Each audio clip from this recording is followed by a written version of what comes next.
Yo, this is your man, Young Squatter. Before we start the show, I would like to give a brief thanks to all my viewers and my listeners. I appreciate you. Please keep tuning in with me. Be sure to subscribe to the YouTube channel. Follow me on TikTok, Twitter, and Instagram, which you can all find those in the description of each and every episode. Once again, thanks a lot and enjoy the show. Here we go. Free socks.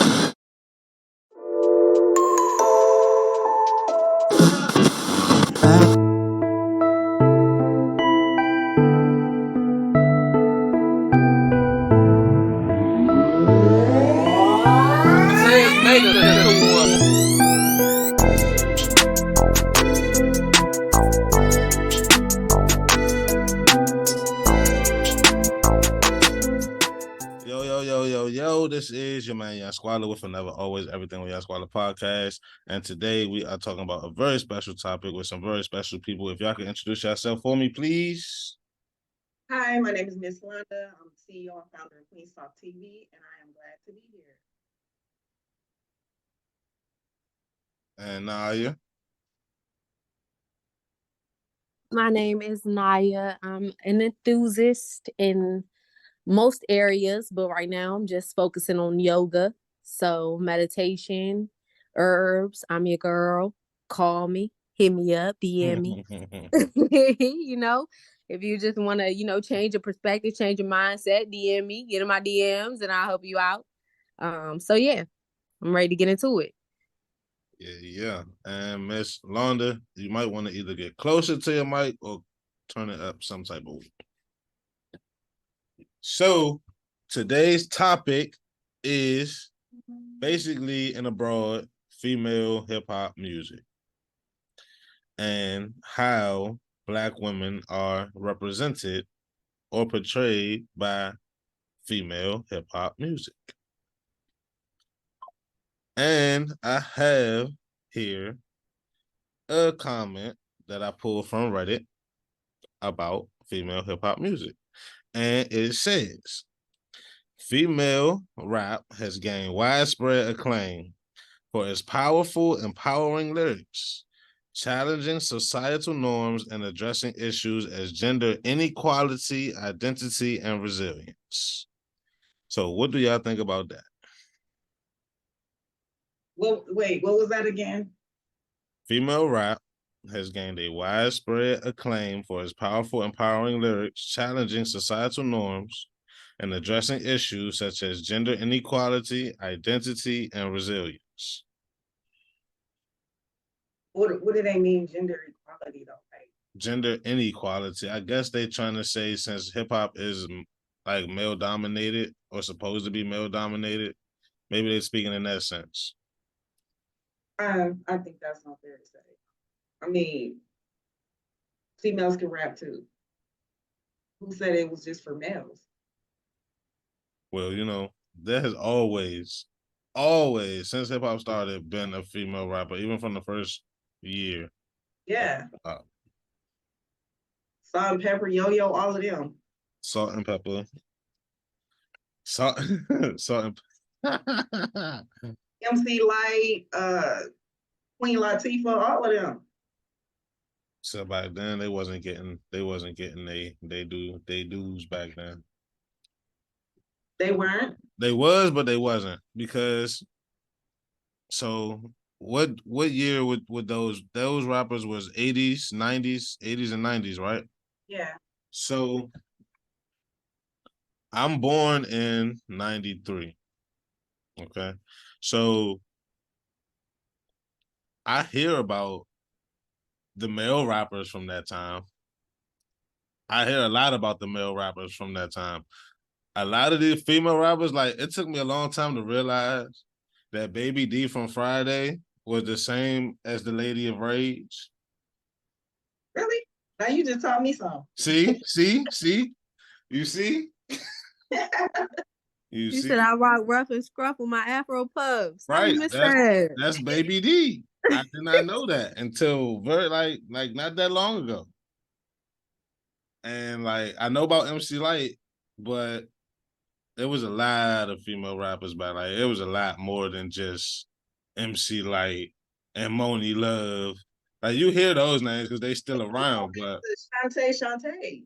Oh yeah, Roxanne Shante. She was. Yeah. I guess she's credited with being one of the first major hip hop female artists. And she actually helped put Nas on. Yeah, both of them is from Queensbridge. Okay. Well, I mean, so what are they? They feeling some type of way? Do they feel like? Well, this comment to me, it's actually it seems like it's complimenting the female right. It said they're challenging the gender inequality, and they're challenging like so. I'm guessing because a female actually wrote this. I can't remember the name, but I guess she feels like women are, I guess, taking what was owed to them in the beginning. Maybe I guess that's what it seems like. What this comment is saying. How you feel, Nyaa? Am I on? Hold on. I can hear you. I was going to say, Zoom on my phone is different. But yeah, I definitely agree with the statement that, you know, I see that a lot of the newer female artists are pulling from their male counterparts. And it's not a problem when men say it, but when women say it, it seems to be a problem. So, you know, I don't mind it at all. I really don't. Like, pop your shit. I don't care because. So when you say that, are you talking about like the secular type lyrics? Oh yes, most definitely. So you think it's more accepted from a man? Yeah. Do you agree as the only other woman here? Do you agree that it's more acceptable for a man to walk women on a chain and like it's crazy? Only It's Snoop crazy. Dogg did that. You know, only Snoop Dogg did that for some type of promotion. Like he was the only rapper that ever did that. He was able to do that at a carpeted event. Maybe not a red carpet event, but it was a carpeted event where it was heavily photographed. And we can still pull those pictures up. Mm-hmm. And come on now. But flip side, those women were willing to get leashed up and walk on all fours. Mm-hmm. Okay. And it's a lot of men willing to get leashed up and walk on all fours. By a woman? Absolutely. Yes. Especially a Black woman. So let's talk about it. Let's talk about it.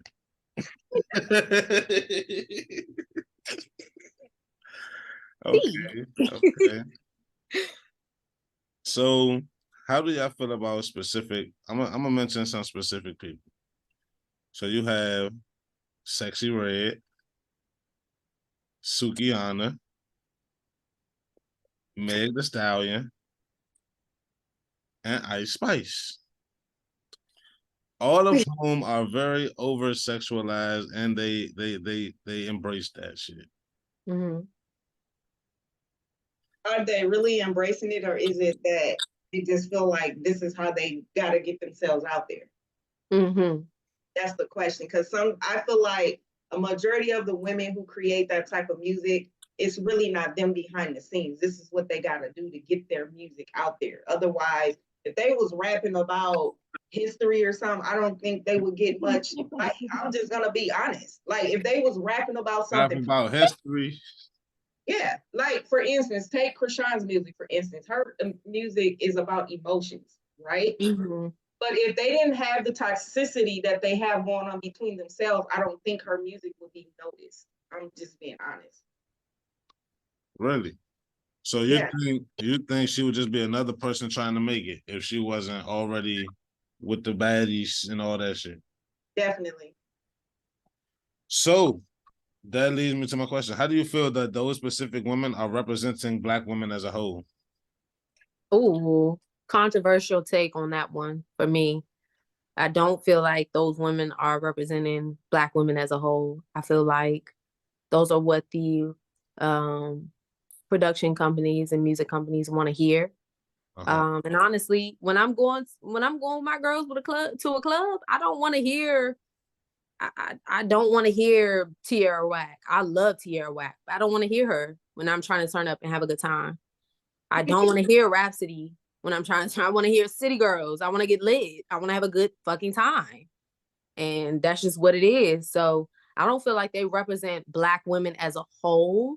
I feel like they represent a sector of Black women, because I was taught to always be a professional first, but to have fun immediately after.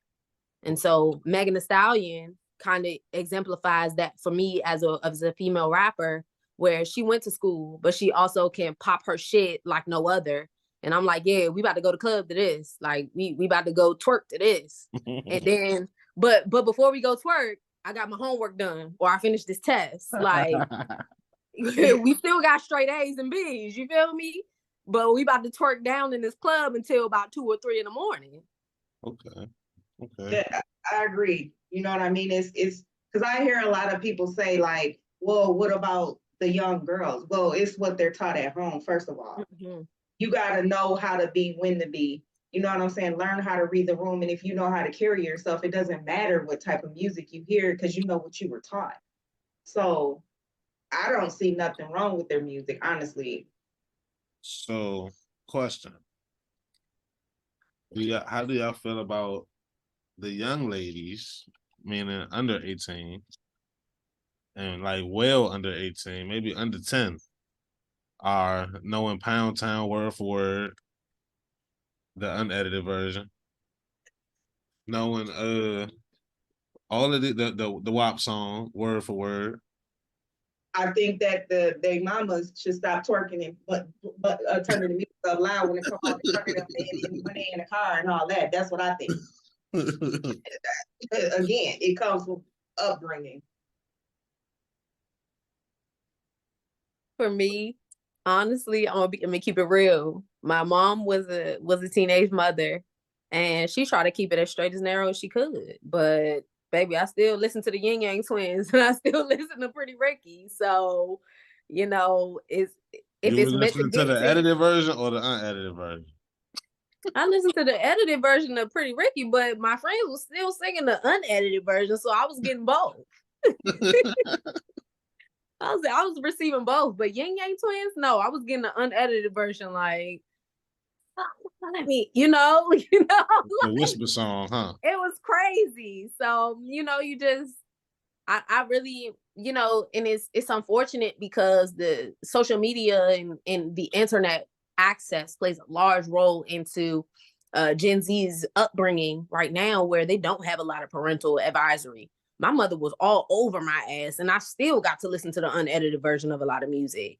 Now these kids are not having that censorship, so they get to listen to a lot of the crass lyrics and just obscenity of everything, and they have to navigate that for themselves. So I really feel bad for them. It's not I don't look down on them like they're doing anything wrong. I really feel bad for them because they're exposed to a lot more than I was as a child. And I feel like they're doing a hell of a good job navigating all of that fuckery, because I probably wouldn't have known what to do if I was listening to Lil Baby at 13 or, anybody else. I probably would have been a teenage mother or whatever. So it's hard to say. It's really hard to say. It is kind of tricky because, like, even if you kind of like teach your kids, okay, if you're going to be on YouTube, you're only allowed to watch this. But what do you do? So one day I'm sitting here, my little cousin's on YouTube, right? And I hear this cartoon sounding voice cussing like hell. It's Elmo. I'm like, what are you on YouTube cussing? Like, come on, like he just clicked on thinking what he was finna watch was Elmo, and Elmo on here cussing. Yeah, then that's because Elsa on twerking. I mean, come on. Yes. Because they have a kid's YouTube, but that's weirdos getting upload to kid. It be some weird shit on kids' YouTube, bro. I've seen it for myself, like, because my brother got a daughter and he be on it. Like he don't let her listen to shit for real. And when she go on the kids' YouTube, he gotta still make sure the video is appropriate, because like Everything is automated. Ain't nobody really monitoring what you uploading to YouTube. Whether you could, because it's a button. You check it. I upload my shit to YouTube. It's a button. You check. Let's say, is this for kids? Yes or no? If you put yes, it's gonna go into kids' YouTube, no matter what the fuck it is. Yeah. But check this out though. So I get the parental, like, a censorship or whatever you want to call it, but at the same time, I don't know. I don't know. Like, I don't know. Because y'all brought up some good points though. Because growing up, if I stayed up late enough, Talk about it. Talk about it. If I stayed up late enough, I could catch some wild shit on the TV. Woo, don't get me started, boy. I almost killed my goddamn son in my Okay, Uncle Luke was busting. My goddamn cable bill thinking I was gonna drop $40. They talking about 100 and so hold on, why is my bill so high? Becky Cartoon Carnival. Who the fuck is hold on? Okay, y'all finna get the pause put on y'all for real. They ordering stuff, so that's when I realized I need to put a code on ordering stuff on cable and all of that. Kids do things on their own. You know what I'm saying? They do things on their own. Yeah, we also had we had Lil' Kim, Trina, Shauna, like some wild that like they was all Foxy Brown. They was all Foxy singing, Brown. Yeah, they was all singing. Eve.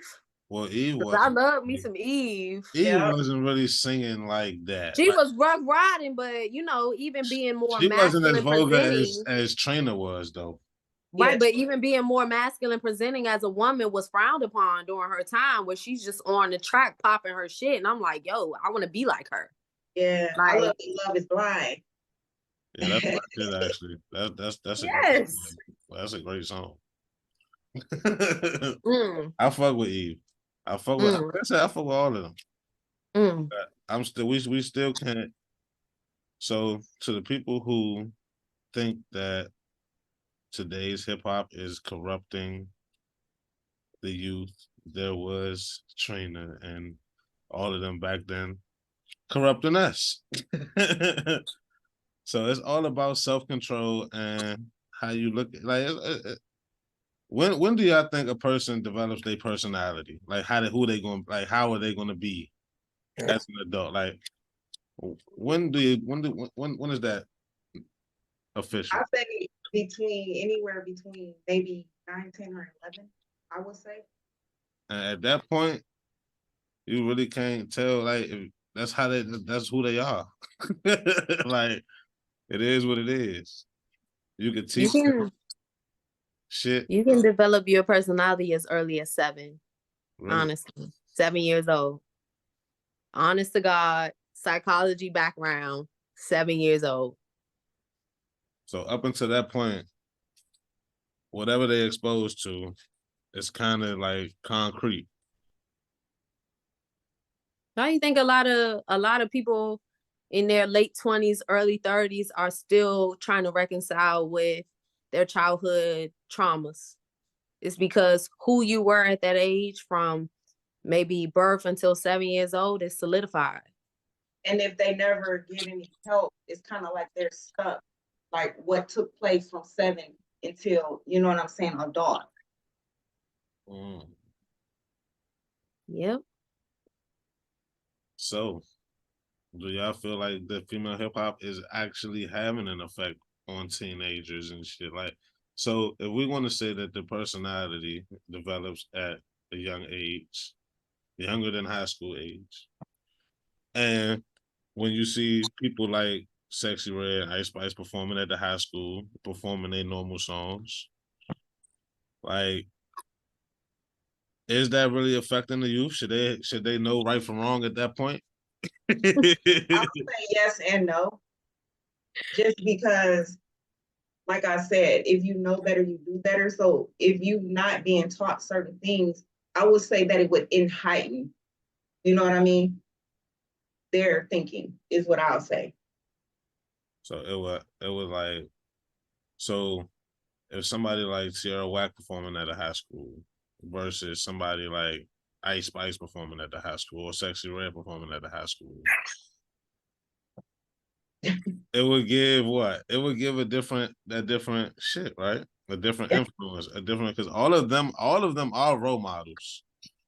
If that's what they're allowed to listen to and do at home, and if that's what they see at home, then yeah, if it's coming to a high school, that's normal to them. You only know what you know. But check it. At my high school, they had Bow Wow and Omarion. Right. And what was they rapping about? Puppy love. They was rapping about love. Puppy love. Because that's my favorite song. Puppy love. So I mean, you only know what you know. See, a lot of people blame and look at kids and judge them. But I mean, can you really judge them? Because like I said, you only know what you know. So whatever you see growing up or whatever you're taught in your household, that's the norm to you. Might not be the norm to somebody else who was raised totally different. So can we really judge them or blame them? You feel me? You know what I think a lot of societal norm is to judge younger people about their behavioral choices and who they choose to listen to. When we didn't really have that growing up. I know I'm probably on the younger side. I'm not that young, but I'm, approaching 30. And it was normal for my older cousins, siblings, aunties, uncles to judge me on my music choices and stuff like that. And I noticed that I have younger nephews and nieces, and I'm like, you listen to that? Like, that's not real music. Let me hip you to some real. Right. And I think that that's societal norms to kind of judge, like, yo, you don't know real music, or they was really talking about something, Mac, and we wasn't talking about shit for real. We wasn't for real. Like, it was just a sign of the times. And now it's people doing drugs or getting money, and that's what they into now. And so I just take a seat back and let them teach me, because hey, maybe you can teach me how to get some money. maybe you can teach me about these drugs. I don't know nothing about that. That's funny. And so I just mind my business and try to learn from the newer generation, because they're not all wrong. They're not all led astray. I remember being an adolescent and feeling like I don't want to listen to mainstream music. I want to listen to something that, everybody's not listening to, something that, sparks some different ideas in my mind. And so I know that the younger generation is doing that too. And so I have nephews and nieces that put me on the things, and I'm like, wow, they're really good artists, or they rap about different stuff, but they're not mainstream artists. Right. So, I think we have to, I don't think it's a societal thing where we have to look at our society and feel like, oh, well, this is the only thing that's being put on. I think that they know what makes money. I think they know what increases revenue. And so they're going to put, girls twerking or scheming and, men doing drugs because, the chemical imbalances in the brain and all that stuff. Like it, okay. It's making them some more coins. Do either one of you watch Love and Hip Hop? Oh no, I ain't watched that shit. I watch it. Come on, let's talk. Did you see when Suki said she wanted to change? Did you see that? Mm-hmm. Did you see how the conversation went between her and Bobby Lights? I did. That's my point. Like, who you think you are? Wanted to change. She wanted to present herself as a classy woman. He's outright telling her. Who said that? Who said it was Sukihana? You already on board. Stop it, y'all lying. You trying to say, okay, Sukihana, well, I'm here if you want to change. You want to be looking at her like, but no, you're ratchet. And that's how he treated her. No, you're ratchet. That's not cool. I like that, because I got the next statement, and that is kind of like related to it. So it says the over-sexualization of female rap artists is a divisive topic. While some argue that it empowers women to express their sexuality freely, others criticize it for reinforcing gender stereotypes and objectification, raising concerns about the impact on perception of women in the music industry. Mm-hmm.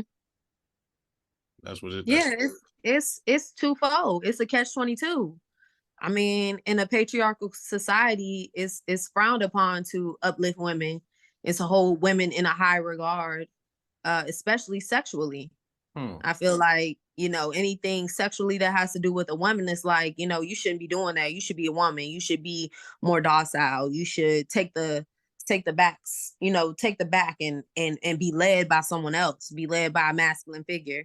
And it does a little bit of both, but I think that you can't be the object of entertainment without the person that is perceiving you changing what you are intending to, you know, project onto your audience. Because I can come out and have this objective perception of things, and I want to empower women, but if somebody is viewing me in a certain way, then it is going to change my projection because of who is viewing me. And if it's men viewing me because of how my body looks or how I'm dressed, then it's going to change. It's going to turn into, oh, she just wants to be seen, or she just wants attention, when it's like, I'm not even out here for you niggas. Like, if I'm being real, I'm not even out here for y'all. You I'm hear, here for the we hear how niggas talk about female rappers. We pretty much know how men feel about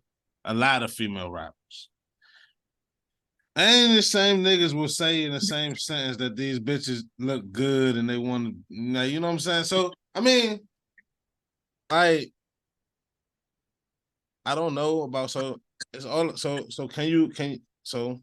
flip side. Sukihana says she wants to change, right? Which is very possible for her to change and do whatever she wants to do. You know what I'm saying? But will the public ever take her change seriously? Men and women. No. Nobody will ever take, everybody's always going to look at her as who Sukihana came out as. Yeah. I mean, like I said, when she said that to him, he automatically made her feel like, no, this is you. It's him being a friend. He should have said, well, if this is something you really want to do, then I think you should go for it. But instead, you just wrote a song about eating ass and this and that. Nigga, that's not what she's talking about right now. You're right.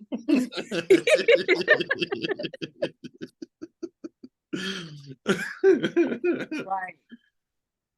So, and honestly, to tag on to that, a lot of people only resonate with the unhealed version of you. So if I'm rapping about eating ass, it's a certain demographic that's going to resonate with what the fuck I'm saying. But when I switch it up and I want to talk about something different because I have the bandwidth to do so, I have bars and I can attest to a lot of different things. If you small-minded, you're not going to get it. You know, that's just the way of things. Like we're put here to grow and to achieve, you know, things beyond our belief. And so if Suki says she want to do something different, I'm a believer. Now, 10 years down the line, she ain't did shit different. I'm gonna believe the work that she's put out. Okay. But if she come to me and say, hey, I want to do something different, I'm be like, all right, cool, I'm with you. So you know what's crazy about that? It just popped in my brain. How many male rappers became preachers and pastors and shit after saying the wildest shit they ever said in their life. Whole ambassadors of countries. And I believe French Montana is actually some type of royalty in Morocco. Yeah. So it's like they could do it. I guess there is double standards to certain shit. Yeah. Why can't Suki change, right? Because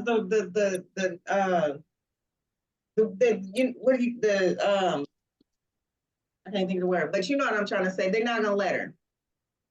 Yeah, the industry. Put her in a box. They're gonna let her. Not gonna let her.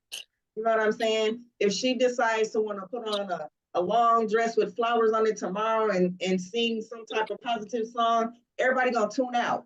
So you think that will contribute to her success? So she has to stay dumb to be successful, or stay in a certain image to be successful?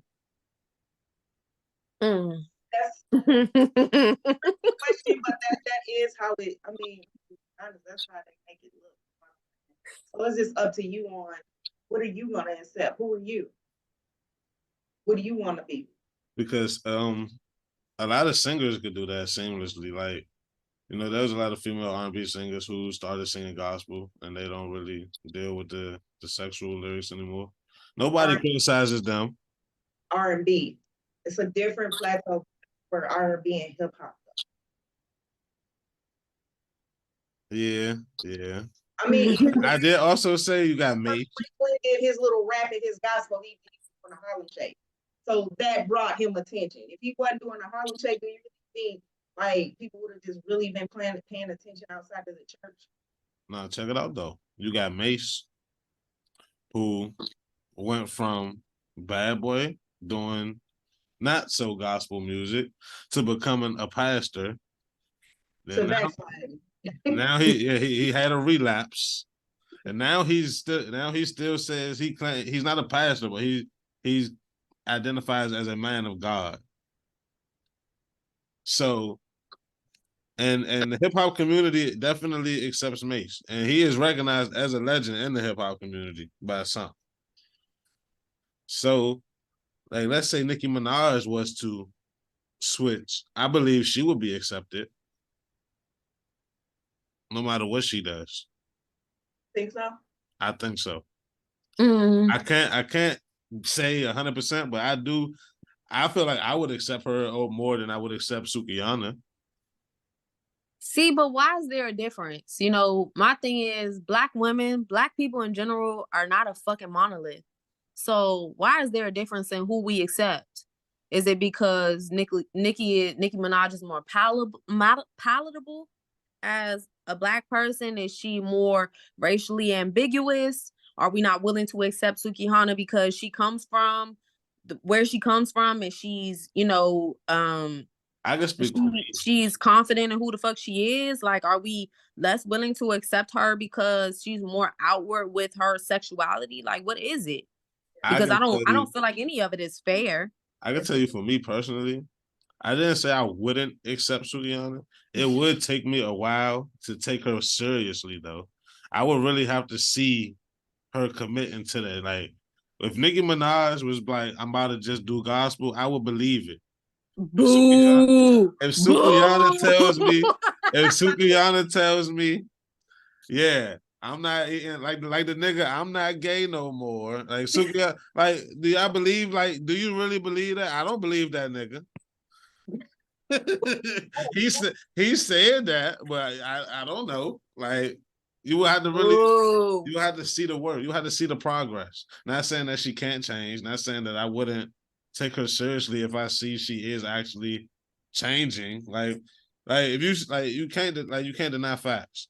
She's saying one thing and doing. Like, when it comes to Sukihana and Nicki Minaj, do you feel like Sukihana raps more about sexuality than Nicki Minaj? Hell yeah. I don't actually. The difference go. What is the difference in rapping about sexuality and drugs? So the difference, see, you know, I actually am going to do a podcast on that exact topic. But so check this out. Nicki Minaj is, I feel like she actually. Oh, let me start with Sukihana. I feel like Sukihana didn't really want to be a rapper. I feel like that happened to her. I don't feel like she tried to be a rapper.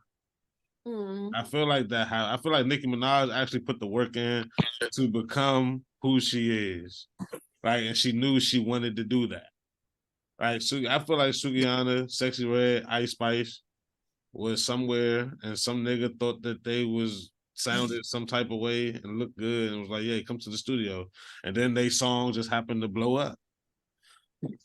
And honestly, my first time hearing about Sukihana had nothing to do with rap music. My first time hearing the name Sukihana was something to do with Young Chop, and there was oral sex involved. Okay. She was more like, nah, but that's how she came out. Nicki Minaj came out lyrical, freestyling, cypher. Like, it's a very big difference between the two. Okay, so it came out her and Lil whoever you said with oral sex. Okay, so she turned it and made money. Yeah, she wasn't never trying to be a rapper. So, but she made the best of it. I ain't saying she didn't. What I'm saying is why I wouldn't take her transformation seriously in the beginning. Is because you won't take her transformation seriously because somebody decided to kiss and tell? No, she did that. She put that out. She put it out. That was her shit. She was on her Kim K.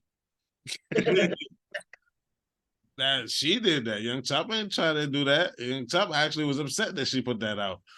That was her way of getting her foot in the door. Hey, I mean, she did what she did. She made it happen. She taking care of her kids. It's positivity came from it. What I'm saying is, how she came out is first impression. That's who I look at her as. I think you have to look at the times and stuff too, because like when Nicki Minaj came out, it was more like you really had to put the work in. Now you can just do something, go viral, and you out there. I mean, times have changed.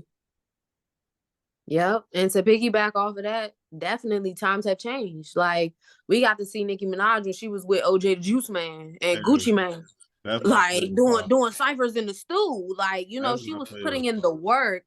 And even Nicki talks about the pressures of getting plastic surgery and then later on regretting it, where now these younger artists don't think twice about it, and they know that, or they feel like that's what they have to do in order to be accepted, or they have to show their bodies. They have to show that, because honestly, it's all currency. It's all currency. You can, as a woman, I feel like you have two avenues. You can use what you got to get what you want, in the words of Trix and Ronnie, or you can put in the fucking man hours and prove that you can hold your own like Nicki did, but honestly still never feeling fulfilled enough to take it to the next level or to do something different, because they're always boxing you in. Like, it's really, it's unfortunate, because it's really always a catch-22. It always comes back to your body of work. What does your body look like? What are you giving to your art? And how do you look? How are you showing up? It's a lot physical. It's a lot of physical work when it comes to women that men don't have to put in. Right. Yeah, men don't have to put in that type of work. You could show up in some Nike sweats and have the hottest album of the year. Girls can't do that. We can't pull up with our curls. Nicki Minaj could do that with the natural look. No, she can't.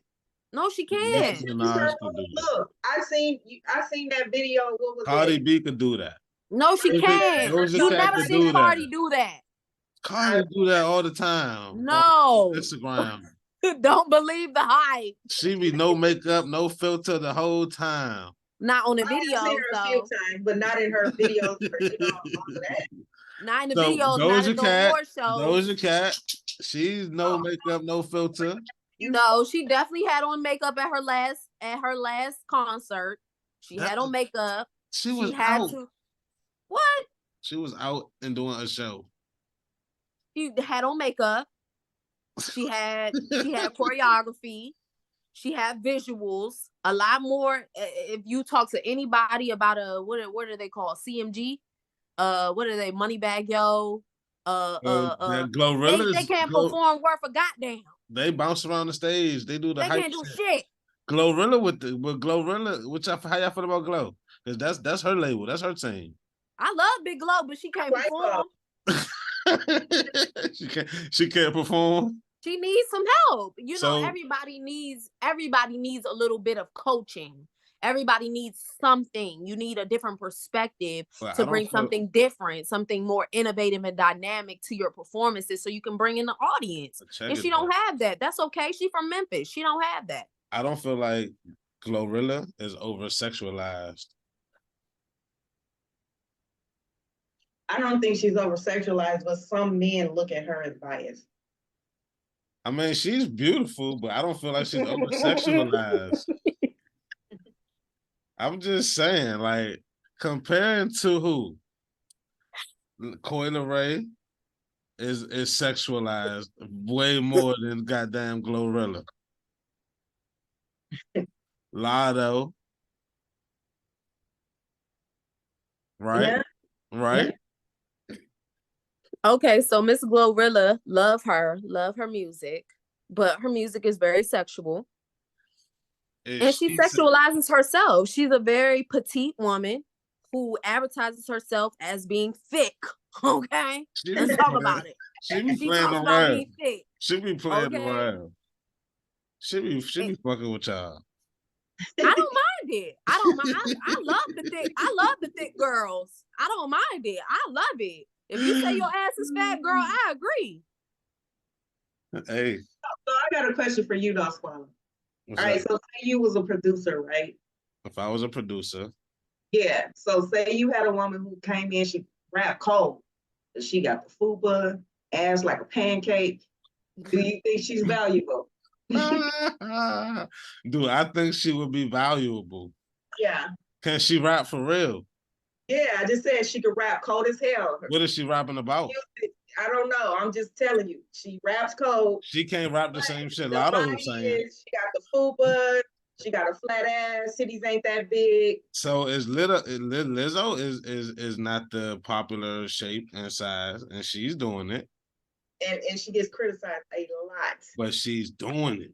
But she's talking about you as a producer, though. Yeah, but I'm talking about you. Y'all want my? Do you feel she's worth marketing? Hell yeah. Do I feel she's worth marketing? So okay, but if it was me, I'm in the chair. She sound good. She sound amazing. She's spitting that fire. But her wardrobe and her, I guess, how her style needs work, huh? So basically, maybe I would take a chance. Let's say I take a chance on her, right? So I'm helping her get her single out there. And let's say she sees the other women and what they're doing. No. Now she wants to do that shit too. And now I gotta tell her, like, nah, you can't do that. You're dancing around the question. I want to know would you say, hey, okay, she rap cold. Let's do this photo shoot for this album cover. She ain't gonna wear no girdle. She gonna put this whatever photo shoot. Hold on, man. How we get to the photo shoot? We can't do no photo shoot. She gotta do a photo shoot for an album cover. That's her look. Oh, we got Photoshop. Do you feel like debut album? That's her look. Exactly. What is her? Tell me her look. Give me a specific look. You the producer, so we asking you. She got a flat ass. No, how does she dress? How does she dress with that? Because I'm pretty sure Young and May got a fupa and a flat ass, and she did it. Maybe she got on one of them the whole one little thing. So is she tomboyish? Is she girly girl? What is she? Is she trying to be sexual? She girly girl. Is she so she rapping about purses and makeup? Yeah, let's just say that. But is she rapping about sex though? No. Okay, I can fuck with her. Okay, so but you wouldn't feel like she need to go tighten up her stomach. I would feel like because I have done music, so how I would want to be treated as an artist, I would want to have my input. So I would probably ask her what she wants her image to be. And at that point, I would help her achieve a perfect expression of that. Whatever she says she wants her image to be, whether that's how she looks right then, or whether that's how she wants to look in the future. You feel me? That was a good answer. That's how I would go about it. That's a politically correct answer. But at the same, come on, man. Come on, at the same I'm just saying. At the same sense, what I think she should rap about certain things, no. Because her style? No, because those things wouldn't be marketable for her. Not saying that she couldn't do it or that she couldn't pull it off, but would it be widely accepted? Would it maximize her income? So you feel like if a person got a foop when they rap about giving good head, it's not marketable? I mean, who said because you got a foop you can't give good head? She could say that, but I'm saying her focus shouldn't be that. That should be how she should market her music, with that, not with that.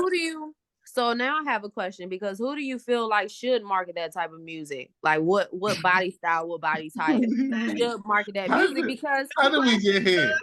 I want to know. know. I'm sorry, you the odd man out. I want to know.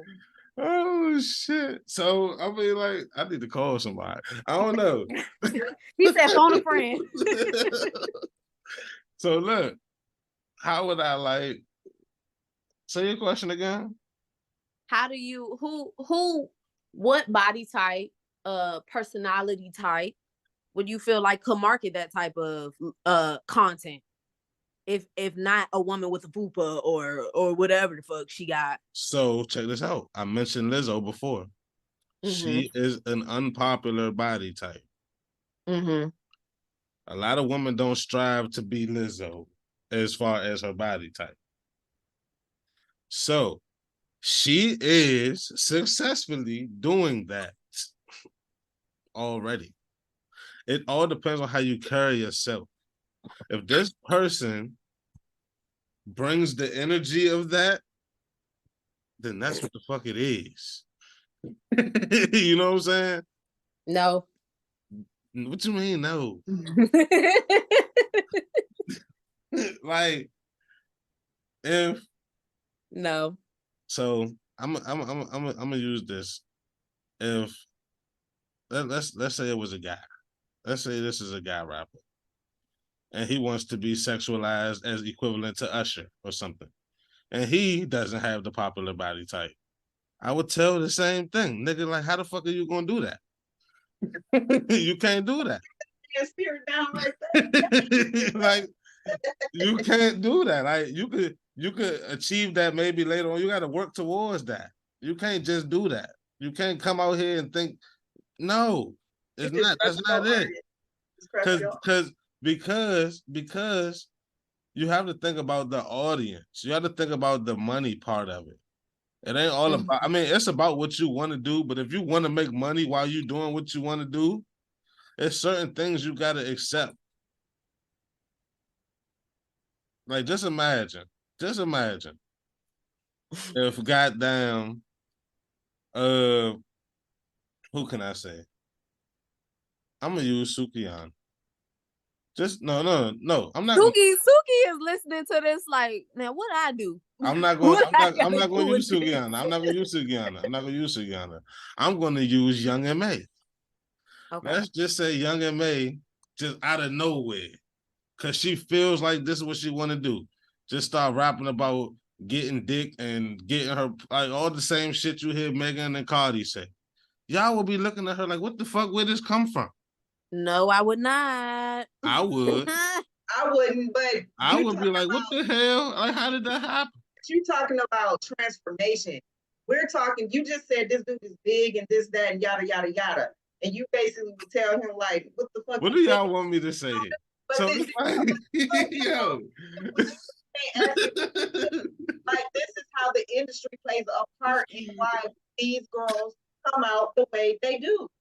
They can't. That's why a lot of people are unsuccessful. Certain people can't do certain shit. Can't ain't a word. That's what I was like. Rick Ross can't start trying to pose for Sports Illustrated. Like, he just it's not going to happen. Because Londa spitting, she said can't ain't no man's vocabulary. So what are we talking about? I mean, it can't happen right at that second, and you have to work towards certain stuff. You have to. It's certain shit that just not right. It's just not. So what you telling me? Why y'all trying to make me sound shallow? Like, yo. Who made these rules? That's what I'm saying. Who made these rules? It's not the consumer. The consumer. It's not for somebody to tell somebody, hey, yeah, you sound good, your music's good, but you are just overweight. No. Do you hear how fucked up that sounds? Okay. We cannot market you. You are at least 200. You know how many people they tell that to, probably? Walla. Think of Missy Elliott. There are so many men in our generation that are like, yo, I didn't know Missy Elliott was as freaked out as she was. I did. I listened to the words. But everybody's not listening to the words. Everybody's not listening to the content. Men are visual creatures. And so they're looking for what they can relate to. Missy They're looking Elliott, for what they can be turned on by. Missy And they couldn't be Elliott turned was on by Missy Elliott, but they didn't know that Missy Elliott was a producer and she had fucking bars. So when they're listening to Missy Elliott, hindsight being 2020, they're like, damn, she was on some freaky shit. But y'all didn't want her. Cause she was sucking on them lollipops and she was like a good 220. Y'all didn't want her. Listen, Missy Elliott is very, extremely successful, recognized as a legend among men. Well, what's the last album Missy Elliott put out? She just produced the shit. No, her own produced album. What was the last album she put out? It was a while ago, but I'm saying it was in the 90s. It was in the early She is active in 2023. She's active because she's producing these female rappers now. Her own content. The last time she produced the album was in the early 2000s, and nobody was checking for Missy Elliott because she was wearing Adidas tracksuits and she was not. They wasn't trying attractive. They she wasn't. was not sexually attractive. Hold on, she was not sexually attractive to the male gaze, and so men wrote her off until they listened to her 10 years, 12 years, 20 years later, and was like, "Oh shit, she was talking about all the shit that I fucking wanted, but couldn't see past the visual to get to." So it is shallow in a sense. It is very shallow. Why do you think men wrote Missy Elliott off? Because I don't believe Missy Elliott was ever wrote off, ever. I do think she was wrote off. I think content-wise, she has some hits. Her last album was in 05. 05, early 2000s. What are the singles from that album? Can you pull that up? She was giving Seductress. She was giving. Can you pull the singles from that album, please? Huh? I need somebody to pull the singles from that album. I need to know what exact album that was because Missy Elliott has hits. Like she's a platinum artist. Like you can't say she was written off. She is a platinum selling artist. I say written off visually. Visually, yes, she was written off. Her discography can never be dismissed. Let's like Lauryn Hill. Ever. Lauryn Hill is not sexualized at all, and she's a platinum selling artist. She had one album. Stop it. Platinum. Sometimes certain people will slip through just because of their demeanor and maybe their, you know what I'm saying? It's something about them. Was MC Lyte sexualized? But was Queen Latifah sexualized? Listen, let's about them. That's what I'm trying to say. Like, exactly. Yes, it's usually something distinctive about them. Mm-hmm. But if there wasn't that distinctive thing, whatever it is, they probably wouldn't. Is that not the same for males? It has to be no. It has to be something. Where you living? You have to be something special, right? Where do you live? Why do y'all think that a man has to have some type of something in order to be considered? No, he does not. All men have to do is be able to spit good. Again, I have seen some ugly ass rappers. Look at ugly ass Flavor Flav with the big stupid clock. That was his. You see, he has a gimmick. He was wearing them wild ass suits with that big ass clock and a Viking helmet. Let's say Boosie. Boosie not doing it all. And I know some women who drool and passed out if they ever saw Boosie. Because he got money. That's why. If he didn't have money, they'll treat him like he was Dust Bucket. So you said look up the singles, right? Yes. Missy dropped Hot Boys on the cusp of 1999. Get Your Freak On. 1 Minute Man, which is one of my favorite fucking songs. Work It. Past That Dutch. Like, all of these songs were looked over. And I say looked over in the sense that, no, when I say looked over, I mean lyrically, you cannot look those songs over. But visually, yes, she was looked over. And she even spoke adamantly about losing weight. She even talked about not doing the lollipop shit, which was her gig for a little minute. Like, she was like, nah, I'm not eating those sweets for a while. And then she fell off the fucking map. And visually, because men could not resonate with her, y'all wasn't listening to them lyrics. Timbaland was dropping tracks as hard, if not, Missy was dropping tracks, if not as hard as Timbaland. Equally, all working together. Her, Tim, Pharrell, that Virginia, exactly. But visually as a woman, she was overlooked because she wasn't twerking, she wasn't doing no pole shit. She even produced for Tweet, and Tweet's song did more numbers than a lot of Missy songs Yeah. because of the sex appeal that Tweet had as a brown-skinned woman. So Missy Elliott did not have that. She was not gaining that same traction visually. So she had to work a lot of her producer credits through a lot of more attractive women in the industry, like Aaliyah. is like that how Tweet. you view it? Yes. She did a is lot a of platinum collabs with producer and Beyonce. a platinum art. She's a platinum artist on her own and a platinum producer. Yeah. In those areas. So do you feel like she had to use other women as an outlet? Yes. Wow. Yes. Because what was that one song? Damn, it was on Super She Freak or just something did like the that. I song with can't. J. Cole. Well, I'm not just talking yet. about recently. I'm talking about early 2000s. I'm talking about a time where Missy Elliott was wearing trash bags. She was wearing the shit people work out in, and she was not getting the fucking traction that she deserved, that her music fucking deserved.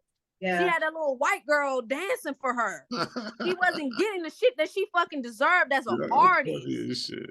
Her content was, she was spitting fucking bars, and she was not getting the transparency, the resonance that she fucking deserved as an artist because of how she looked, and she talked about it adamantly, like, oh, I'm gonna lose weight because I'm not being perceived how I want to be perceived. Her Super Freak album, you cannot dismiss her ever. Lyrically, producing, none of that. I agree. But when she dropped Rain, nobody was checking for her when she was motherfucking hitting that shit. Nobody was checking for her ass. That song is actually one of her number one songs. Nobody was checking for it though, visually. Nobody was going to their mans and saying, oh, I gotta fuck with Missy. Missy, my type of girl. Nobody was doing that, bro. They was like, that Missy go hard though. You heard that new Missy? That shit tight. But visually, when you think about patriarchy and the male gaze, men are visual creatures. When you see a, beautiful, because let's not negate the fact that Missy Elliott is fucking beautiful no matter how much she weighs, no matter how many fucking lollipops she sucks on, she's fucking beautiful. But because of the male gaze, we're not looking at the dark-skinned woman in the black fucking tracksuit doing the goddamn none of that shit. We're not checking for her. We're not checking. We're checking for the EVE. We're not checking for her. She's heavy set. And even back in the 90s, early 2000s, baby, pushing 160, 170 was heavy set. When you look at the fucking video vixens, them bitches was 120, 140. Yeah. They was damn near anorexic. Okay. Taking some shit. They was not checking for them. They was not checking for Missy Elliott. And yes, she had fire beats. You cannot dismiss her artistry in general. But visually, it's easy to dismiss her. It based off the male gaze, it is very easy to dismiss her because she does not look like the archetypal black woman that you want to fuck or you want to marry or whatever the fuck y'all hold to a higher regard. I'm sorry. I want to ask this too about Nicki Minaj. Why do y'all think they play in her face? Because she's been nominated, but she has never won a Grammy. Call on me. I want to know that. And she has been much deserved. She should have had a Grammy by now. Call on me. Playing in her face. Go for it now. They playing her fucking face because she let them. They playing her face because she don't take no shit off of people. Because if you demand your fucking respect, if you demand your respect as an artist, as a woman, then you're automatically seen as a bitch. So we don't want to uplift a bitch. We don't want to put a bitch on a pedestal. We don't want to put an independent woman on a pedestal. And so it never made me feel no type of way when Nicki said, yo, I'm not showing up to the award ceremonies. I'm not showing up to that. When Beyonce said she wasn't showing up, I didn't feel no fucking type of way, because why would you want to uplift an empowered black woman who's all empowered by her own? Why would you want to do that? Because you're now selling the fantasy that women don't need, black women especially, don't need anybody except themselves and their own self-acceptance and their own self-love to be that bitch. And Nicki never needed that.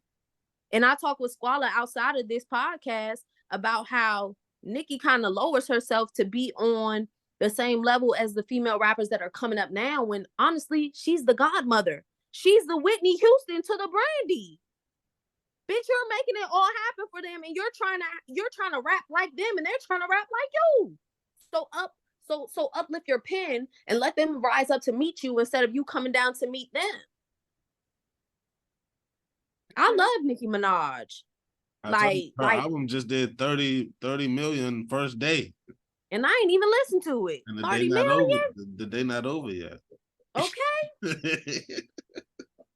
Right, I haven't heard it either. I seen it. It's called Pink something. Pink Friday. Pink Friday 2 or 3 or something like that. Two. I ain't listened to it, but I know it's fire. When she put out that whack ass album with all the old albums, I was like, bitch, don't waste my time, because I already heard them tracks. She did a greatest hits album? Yeah, I already heard them tracks. You supposed to do a greatest hits when you like 60. Don't play with me, bitch. I need some new tracks. Shit. Shit. Yeah, that's crazy. All right, let me read the last statement. I don't even know how I feel about the last statement for it. So it says, some critics argue that female rap is sometimes unfairly scrutinized and pigeonholed with certain stereotypes and expectations, limiting the diversity of styles and themes explored by female artists. Yeah, that's true. Can you read that again? Because my ADHD was kicking in. What happened? Some critics argue that female rap is sometimes unfairly scrutinized and pigeonholed with certain stereotypes and expectations, limiting the diversity of styles and themes explored by female artists. I guess we were just touching on that for real. Yeah. So, like, what style can't a female do, though? Because I've heard them do them all. Mm-hmm.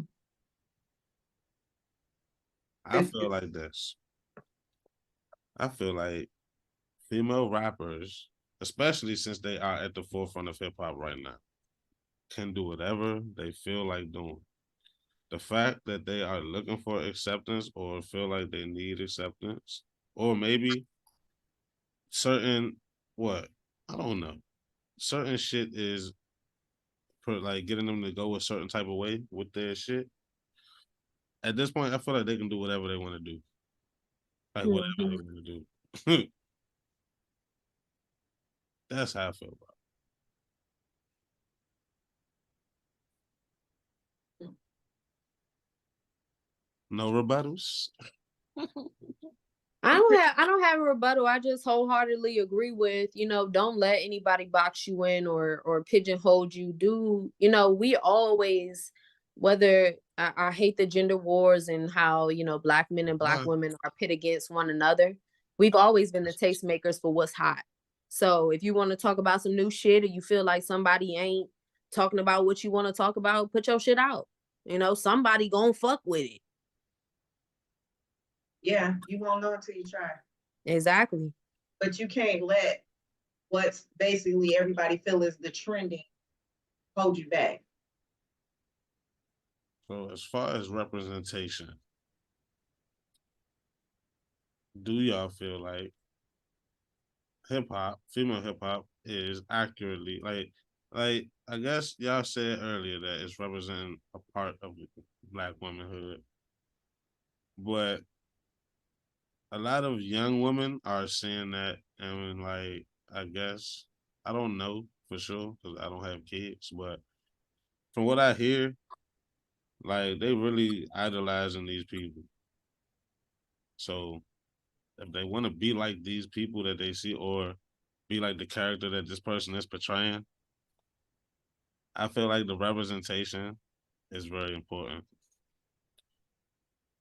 So I just that I don't like I said, I don't have children, so I can't really get it. I don't know, but that's what I've heard from the people that have children. At least my guys that have daughters, they say that shit.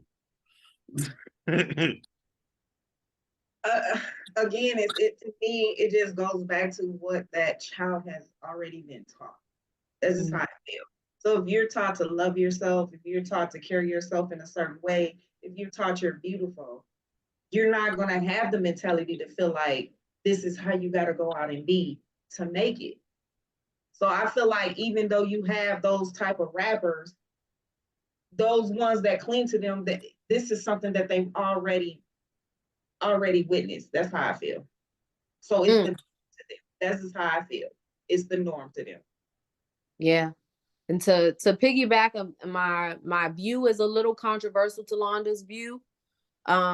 Because I was raised in a household where you're beautiful, you don't need a man, whatever.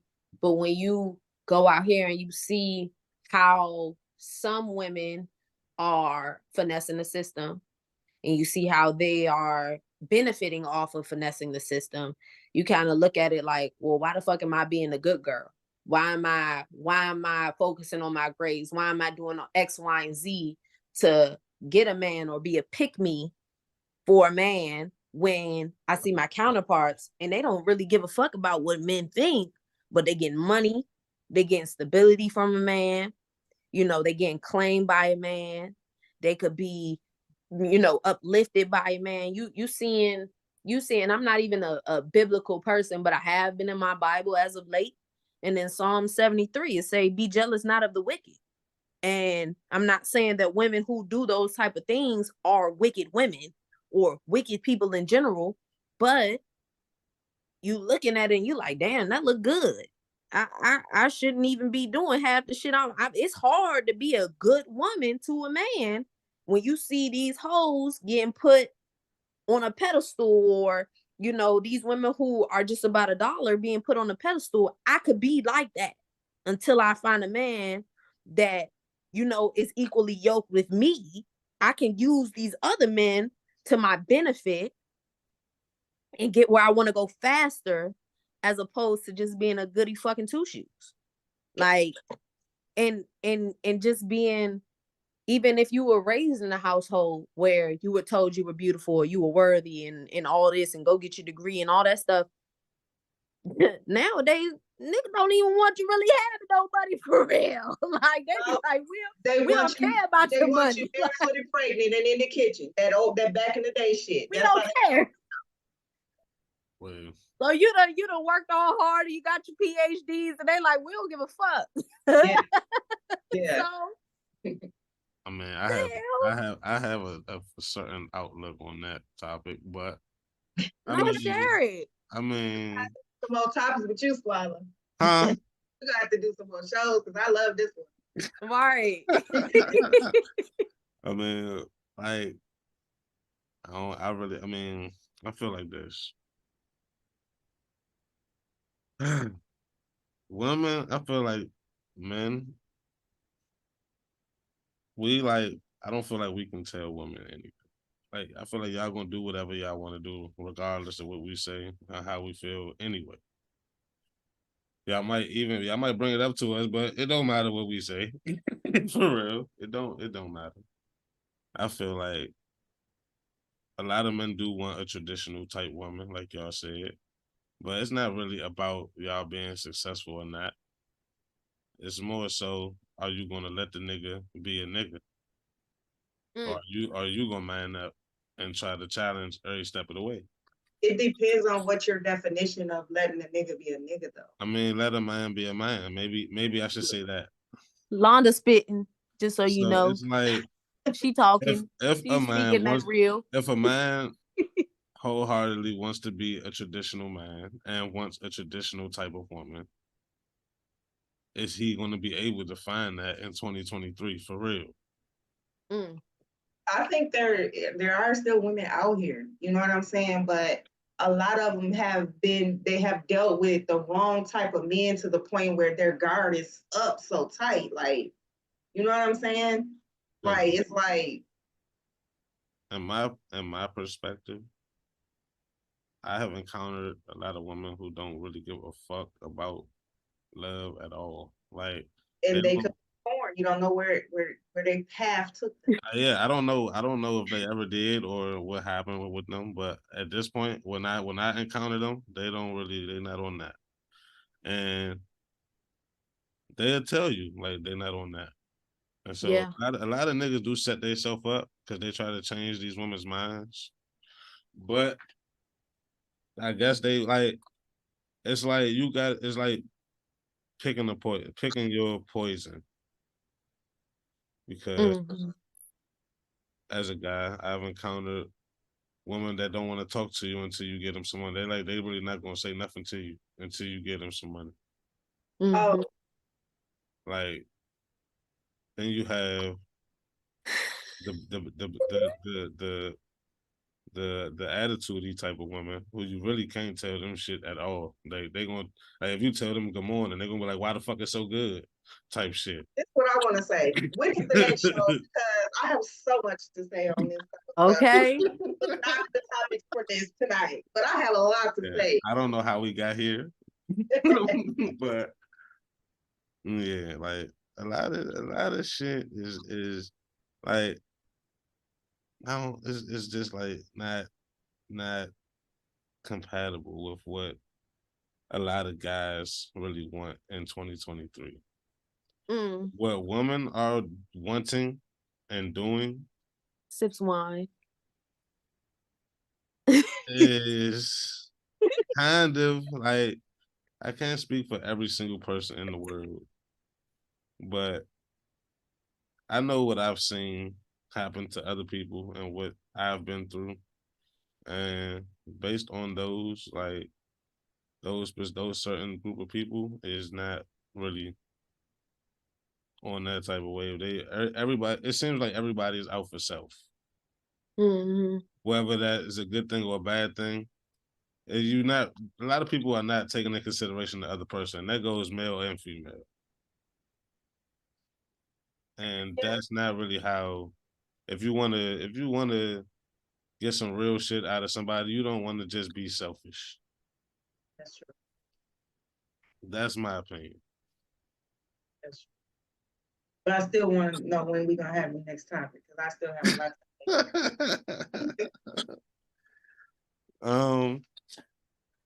I don't know, whatever. I'm back into it now, so whenever.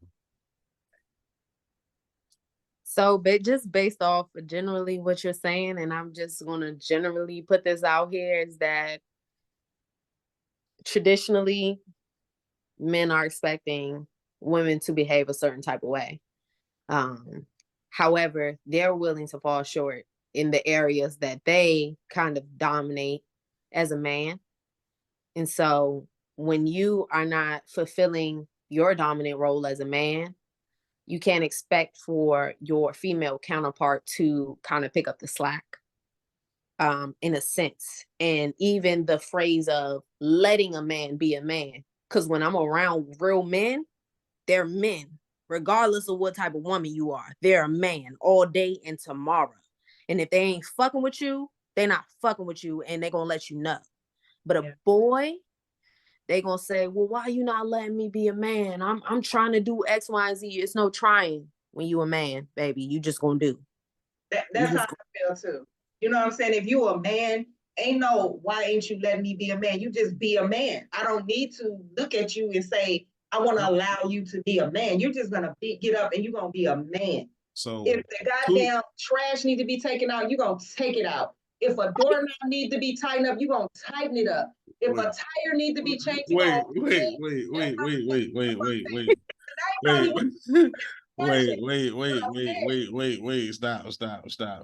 stop. Preach up. What is being a man to y'all? So I feel like, go ahead, Londa. Okay, so to me, being a man is taking care of your family.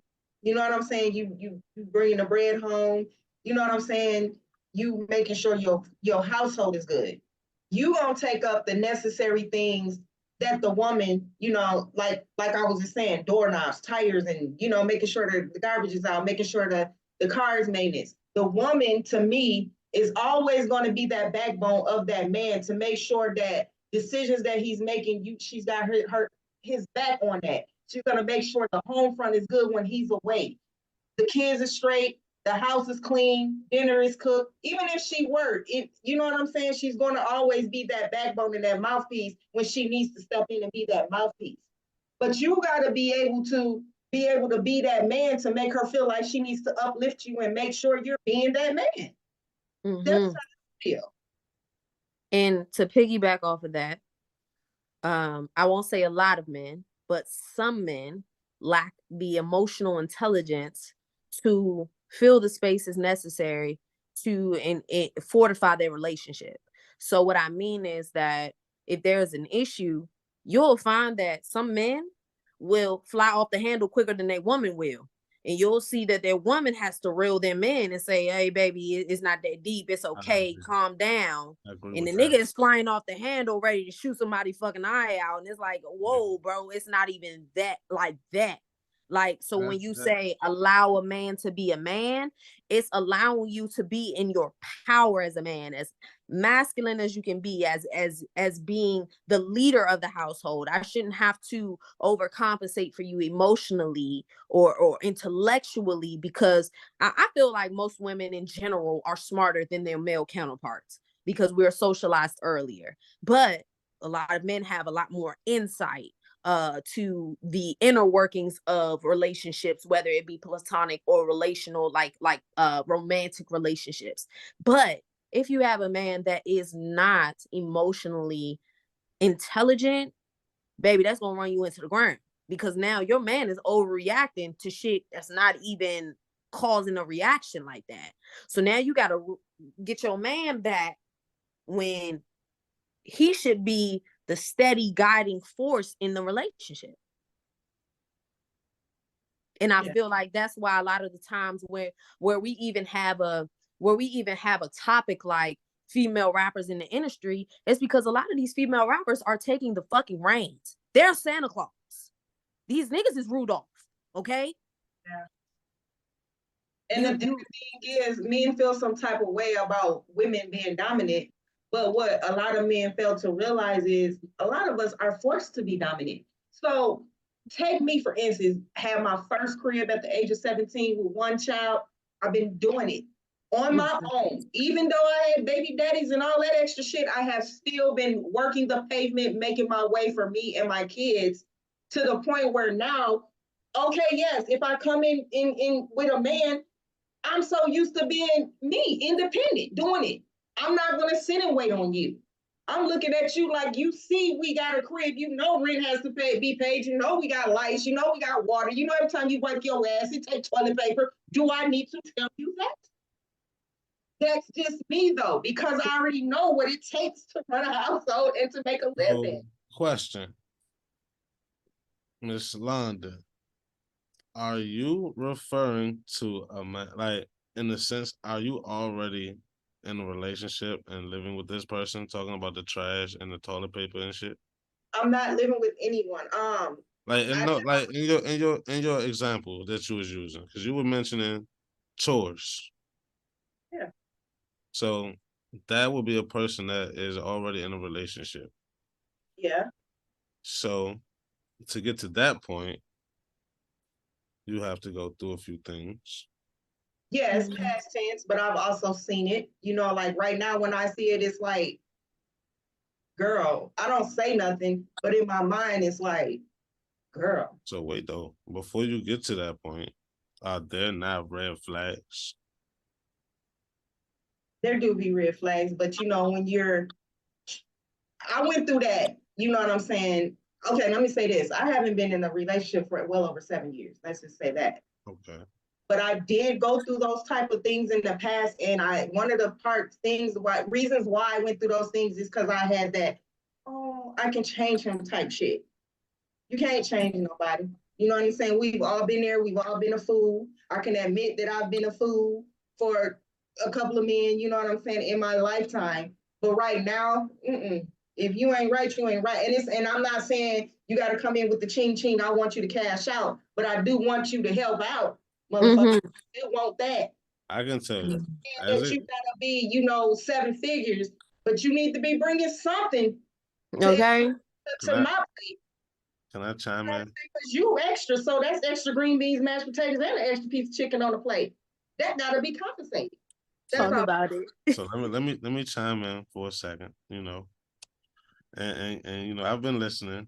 I've been listening very carefully, and I feel like the man you're speaking or referring to is a man who genuinely went into a situation and with ill intent in order to take advantage of whoever he was with.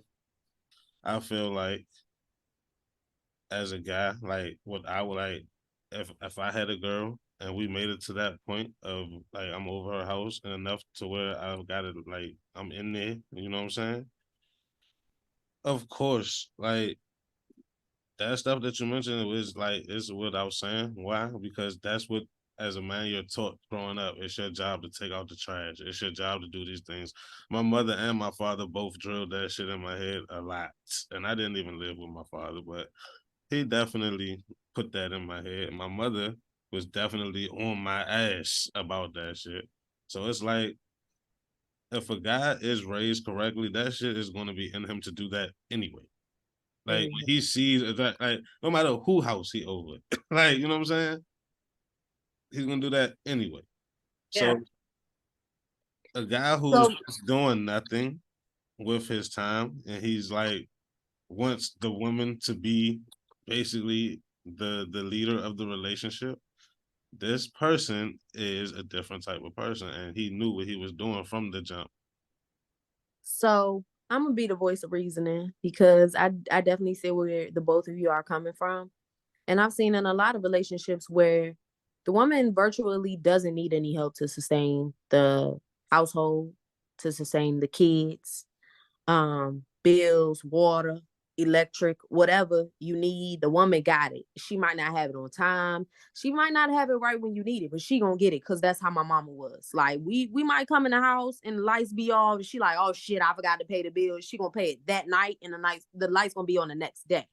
But when you have those type of go-getter women who are going to make it happen regardless of the circumstances, it's very hard to keep to keep a man, excuse me, in their lives because those men feel inadequate because they feel like, what can I bring to the table with a woman who doesn't need my help?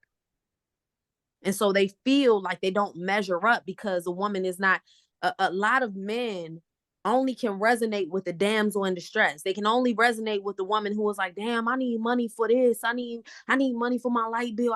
I need you. I need you. You know But what they that don't is? resonate, with a strong black woman, with the archetypal strong black woman who still needs you, but who shows it in a different way, who shows like, I have it regardless of whether you're here, but your addition to what I have going on means a lot. Because there is a lot of situations where there are a lot of strong and resilient black women with men who they have to constantly remind that the rent is due. Nigga, you know it's the first of the month. Why the fuck I gotta keep telling you the rent coming? Why the fuck I gotta keep telling you? And why every second day of the month you gotta tell me, oh, I don't got it. I got half. You know every month is coming. Why you not managing your money the same way I'm managing my shit? If you want this as bad as I do, if you want to show up as masculine and as feminine as I do, why are you not doing that?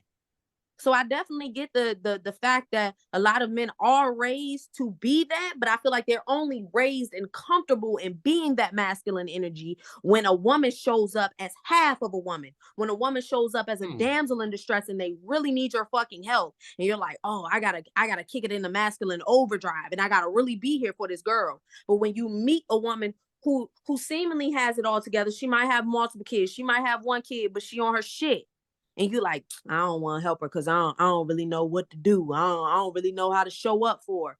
That's when the test come in. That's when the test really shows itself, because what do you give a woman who don't need shit?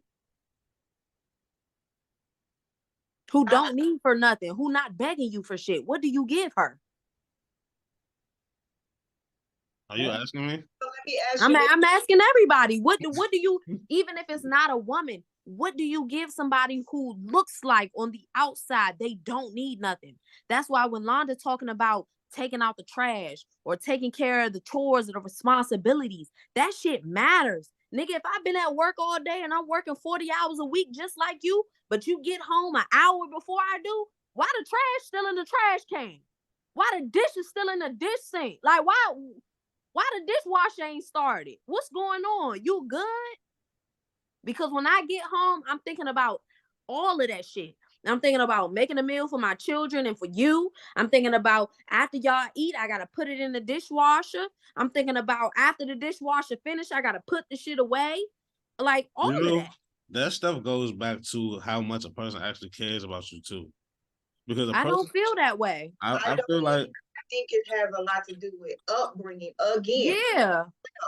Because if a mother, see, the mother is the first woman in a man's life, in a boy's life, and then he grows into being a man.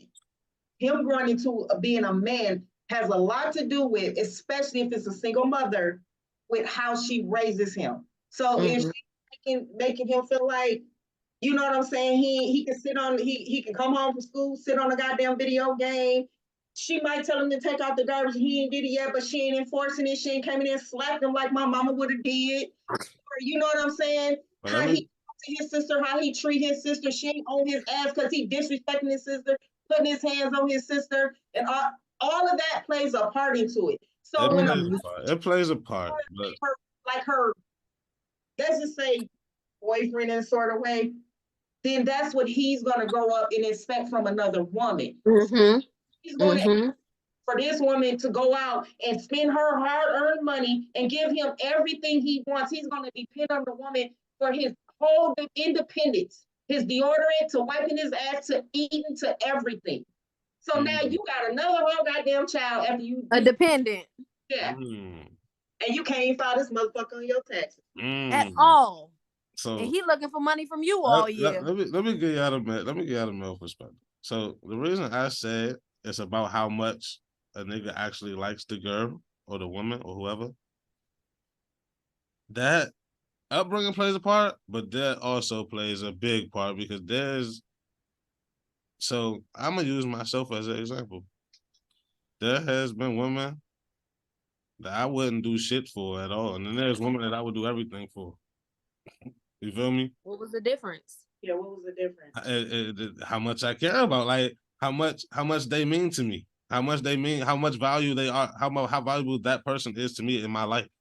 So what makes a woman more valuable or less valuable to you? To the point where you don't feel like you need to be a gentleman. I mean, no. See, y'all hearing it wrong. No. I'm just genuinely asking you a question. What makes a woman more or less valuable to you? To me? So yeah, because if you're in a relationship with two women and they're both giving their bodies to you, but you think that one woman is more valuable than the next woman, what's the difference? So it's not all about the body. So I've dated a woman who wanted a traditional type of man. She didn't really want to do too much of the 9-to-5 shit. But at the same token, I tried to be I took care of her for a second. But like y'all like you say, I'm at work all day, but she did absolutely nothing.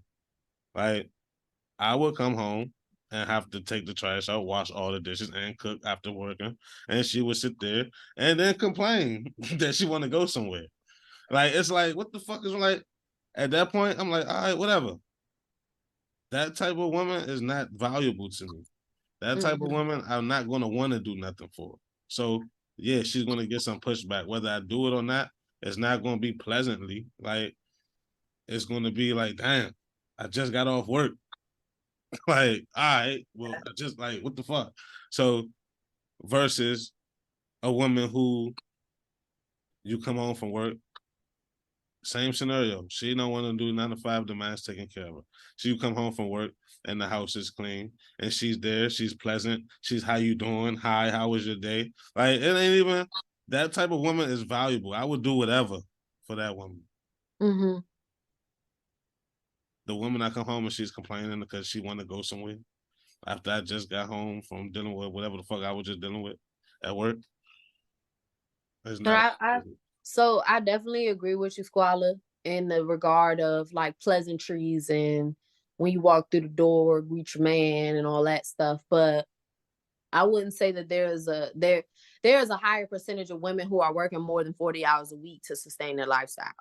And so when you're expecting those type of pleasantries from a woman who is working just as much as you are, I feel like that's futile.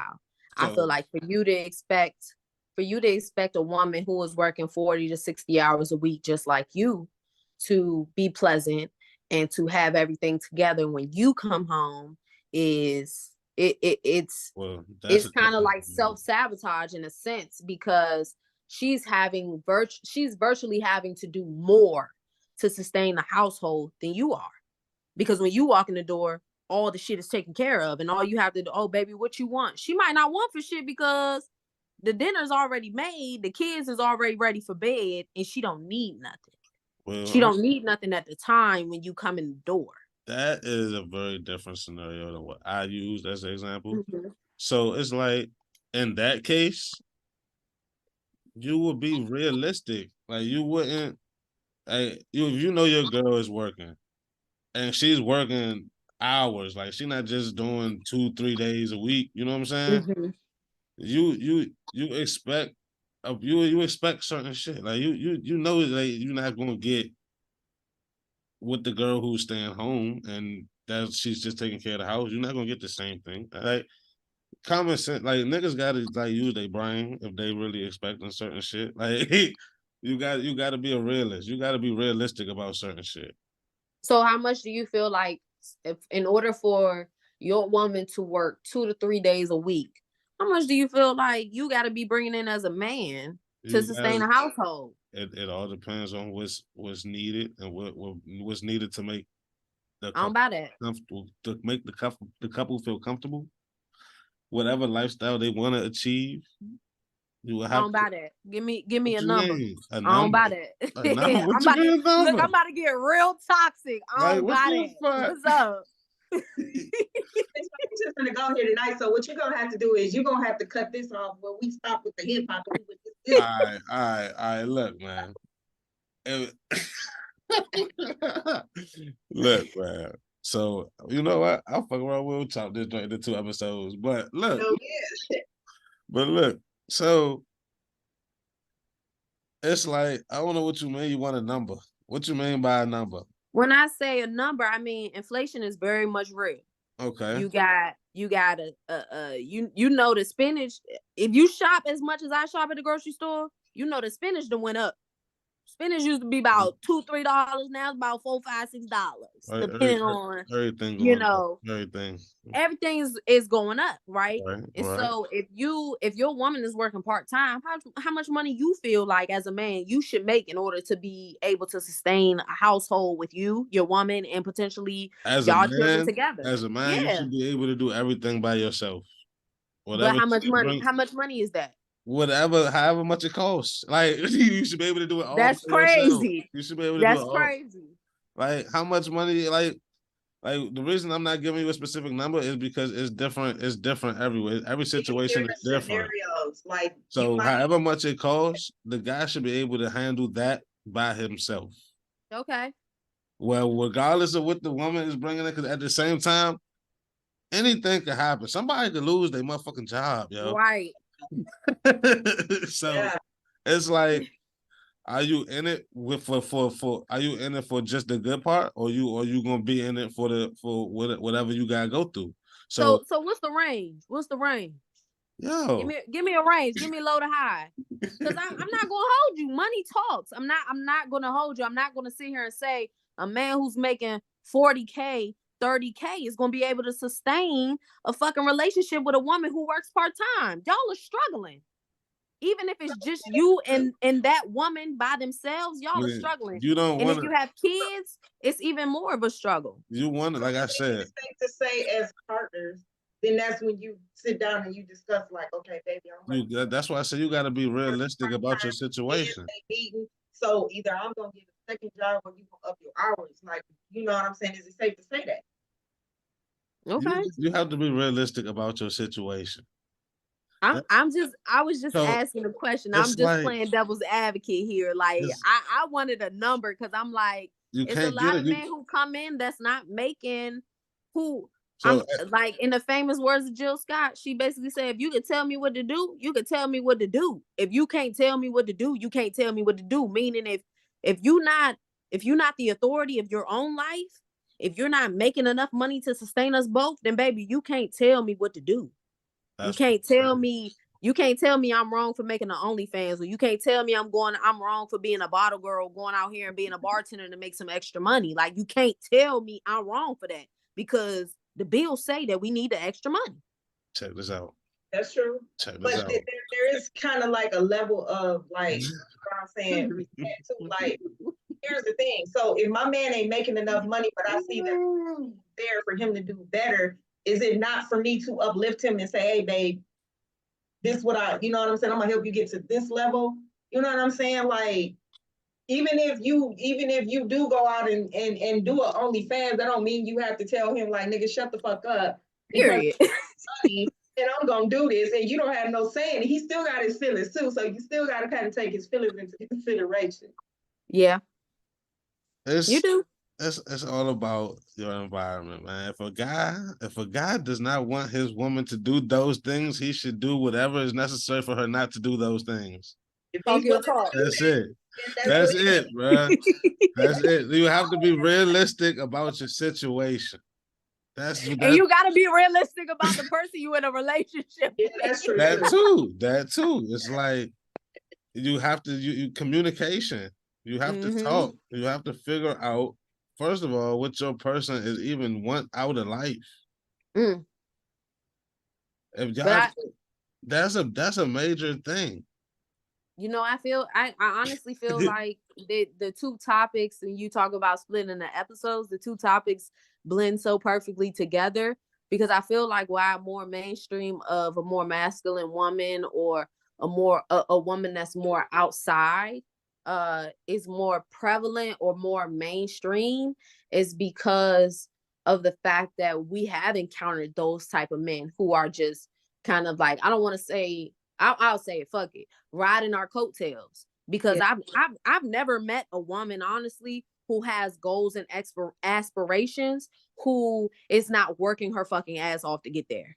Like I've met women who's like, I got 3 and 4 jobs, and I'm like, how you punch 4 clocks? How do you do that? Tell me. Like, because once we set our mind to something, even if it's going to take us 2 years to get there, 18 months to get there, we gonna lock in on that shit. And it don't matter what it looked like to nobody else. Oh, you driving this type of car, oh, you go to work and you punch a clock, it don't matter, because I done already jotted down my plan, and in 2 years it's gonna buck for me. Yeah. So I feel like they both go together, because now we're seeing a more of an influx of women who are like, look, fuck what you got going on. I don't care what you got between your legs. These are my goals, and this is what I'm gonna do to get there. Like, I don't know if you guys watch. One of my coworkers just put me onto this show called Rap Shit. I'm about to start that. You know, I peeped that show. It's by Issa Rae. She a director. Yes. And I'm about I fuck with her, and so I'm gonna get that show. Yeah. So Londa, it's about city girls. It's loosely related to the city girls and how they got their start. I figured that. It's loosely related to that. And it shows how both JT and Young Miami are so much different, about how JT was trying to do everything straight and narrow. And they talk about how she went into like going to jail and stuff like that. But how Young Miami was doing the OnlyFans route. And, you know, from looking at their trajectory, how Young Miami took the fuck off, you know, despite her background or in spite of her background. And you get to see the juxtaposition of both of those women and how they get to be where they are as being city girls. So I feel like they both of these situations do go hand in hand, to where it's like you have one woman, JT, being, because it's such a loose association, JT being the one woman who is like, I'm all for the man, I want to be in a relationship, you know, my man works and I work, so whatever. And then you have Young Miami, who is like, fuck these niggas. You know, I'm gonna get my money regardless of what these niggas doing, and if they want to fuck with me, cool. If they don't, even cooler. And you get to see how it works, and it, like, the pitfalls and the, you know, and the peaks for both women and what they're both going through. And sometimes they go through the same shit at the same time, right, but it might be because of a different catalyst. And so you get to see how City Girls gets a lot of flack from, you know, just people who listen to them on a daily. Oh, they ain't rapping about shit, they don't have no substance. But this is their everyday life.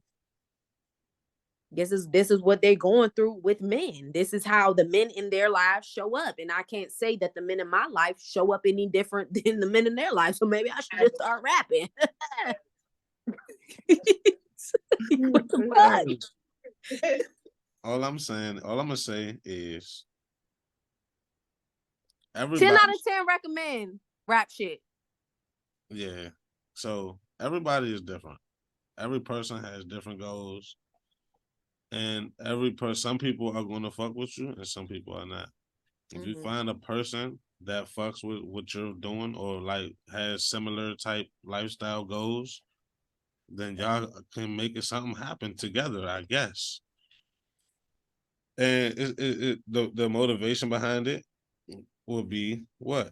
That y'all like if y'all want to make if two people want to make something work, they're gonna come up with a way to make it work. If it absolutely cannot work, they will be mature enough to recognize that, and you know what I'm saying, and act accordingly. Yeah. So it's like it's a maturity level. It's reality. You have to be real with yourself, and a lot of people like have an illusion of another person. So when you feel like you fuck with somebody, you feel like you like somebody, and then you really figure out who they are, and now you figure out they're not who you expected them to be. So that's why I tell people not to have real expectations either. Just really get to know the person. Yeah, I was just gonna say Don't try to project what you think they're supposed to be or how you feel. You know what I'm saying? I think getting to know a person before you just jump into things now. You know what I'm saying? Like jumping, a lot of people, and I was one of those people, because filling the void of a man, just jumping into relationships and not even taking the time out to really get to know, you know what I'm saying, who I'm dealing with. I just wanted a man there. Now I'm shacked up with this man. Now I gotta fuck him up and do other shit and all this other stuff because I didn't know who he really was. You know what I'm saying? Bringing family into it, and it you know what I'm saying? A lot plays into. So, you know what I'm saying? It's just more of like getting to know who you really dealing with. And I think for me now, like when I deal with a man, he gotta have his own crib. Period. I got my crib, you got your crib. You know what I'm saying? I'm fine with 2 out of the 3. I ain't gonna dock you if you don't have a vehicle. But if you got a crib and you going to work, that's a plus for me. You're doing it. You're trying. You know what I'm saying? So after we really get to know each other and figure out if this is what we want to do, and we come together, then we work on getting a vehicle or getting another vehicle, or however it goes. But I think that plays a big part in it, is really getting to know who you're dealing with. Then you can avoid a lot of those things that you don't know about, that you don't even get to see. And then you have to pay attention. Like if you see a red flag, if this person does something that make you look like the fuck or make you feel like, yo, what the hell? It's like, why? Don't ignore that. Either talk about it or like do it. Like, you know what I'm saying? Yeah. And then what's gonna happen?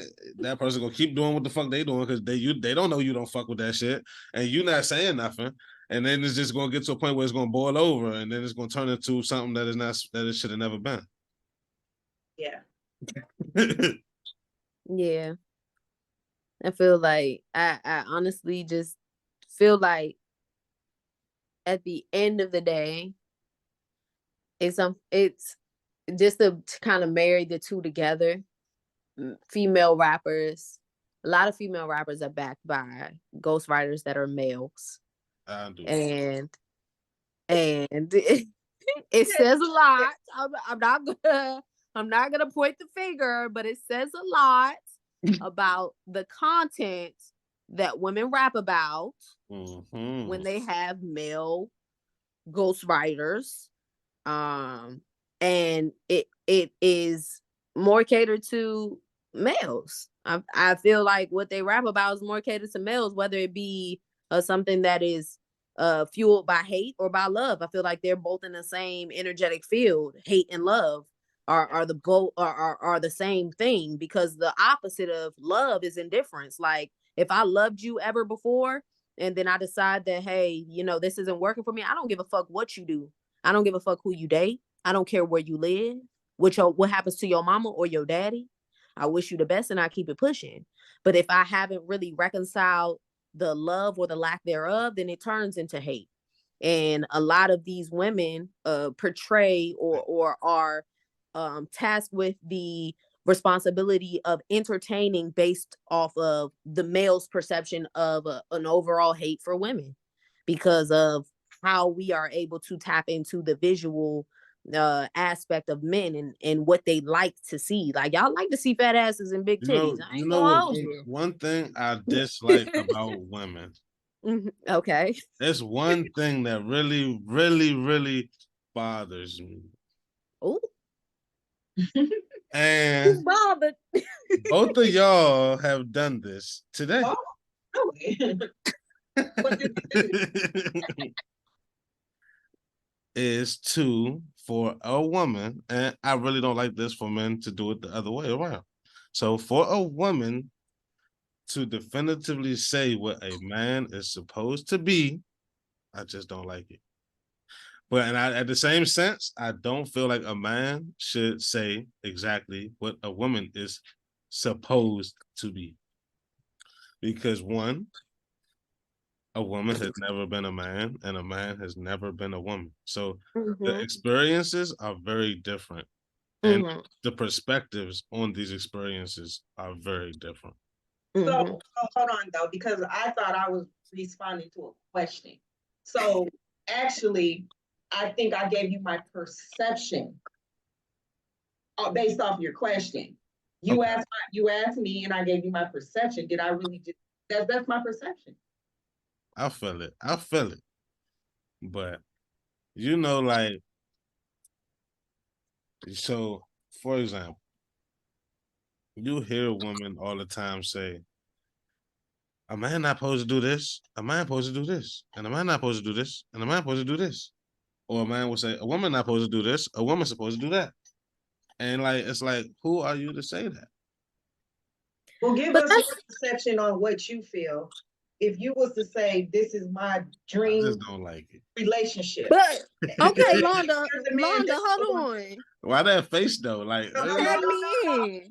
Tag me in because in the beginning, let's give him a chance. What I'm saying is, give us your perception on what you feel. What I'm saying is, you can voice your opinion, of course, but like, it's your opinion. That's what I'm saying.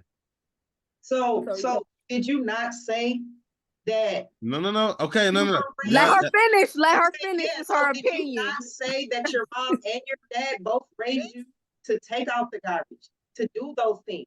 Did you not say that? They raised me that way. That's not my perception of a man, though. I get it. I'm not saying that I'm not disagreeing with you. What I'm saying is, what bothered you by it though? Because you said you didn't like it. So what bothered you? The part is not what you said. It's like, I'm like, for example, if I work at Walmart, right, and you work at Target, and you come to Walmart and tell me, no, that's not how you supposed to do it. This is how we do it at Target. It's like, how the fuck you know? You work at Target. I don't remember telling you how to. I'm not. So it's like I said, it's not what you said. It's like, okay. No, the cat don't got my tongue. It's like, yeah. Don't take it too literal. What I'm saying is, the opposite sex shouldn't try to tell the opposite sex. Because like, men do it to women too. See where it's going. It's like, y'all didn't do nothing wrong. You didn't do anything that offended It's the ego, so it's the ego for the men. Yeah, you're not gonna win. You're not gonna win a battle with the ego with a man at all. No. Ever. What I'm saying, like, y'all, neither one of y'all ever offended me. If you was my man, you know what I would do in this situation? I would give you that. But I would walk away with knowing that I'm still gonna do, and things are still gonna play out the way I want it to play out. That's what I would do in this situation. I don't know. Her phone must have died or something. But You didn't offend me at all. So what I'm saying is, like, I don't know, you hear other people podcasts, how they be like, it's like a gender war. It's like and like they hate the other part. Like they I think a lot of that is ego, insecurities. I feel like those two things play a big part in it. Men don't know how to, that's why I said what I said earlier. When you take a woman who has had to be independent, like I said, first child, 17, first crib, 17. I've had to be independent. So when you grow up and you're doing this on your own, you're so stuck. It's like getting stuck in your ways. You know how old people are stuck in their ways? It's the same thing. When you have been doing something so long and you've been doing it by yourself, you have your own routine.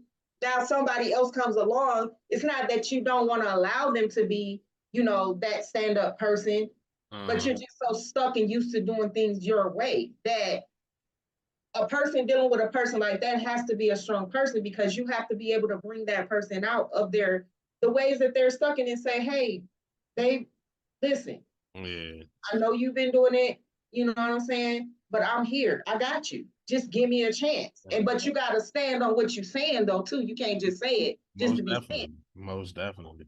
But So like that, I feel like both parties should be in a situation where they want to improve themselves. Like nobody's want to be stagnant, whether you're in a relationship or not. It should be no getting comfortable. You know what I'm saying? There's always room for improvement, and you don't want to be stagnant because then you start to lose. Like you start going out less and less. You start doing certain things less and less until it's to the point like, damn, we just sitting here. yeah. But that's where it comes in, like I said before, getting to know your partner, like who you're dealing with, because that's where those conversations come in at. When you're having those conversations, then you kind of get to know a person, what a person dislikes, what a person's trigger points is, things that they might kind of want to rebuttal on. Those are all red flags. Those all play a part into things. So then you kind of know where to stand with this person that you're dealing with, how far to go, where not to go. Right. You feel me? How to stroke their ego, how not to stroke their ego. All of that to me is important, if that makes sense. You know no, what I'm that definitely makes sense. Yeah. Definitely makes sense. So I guess we're gonna wrap it up here. I'm gonna wrap it up here. And it was a good show. Oh, she is back.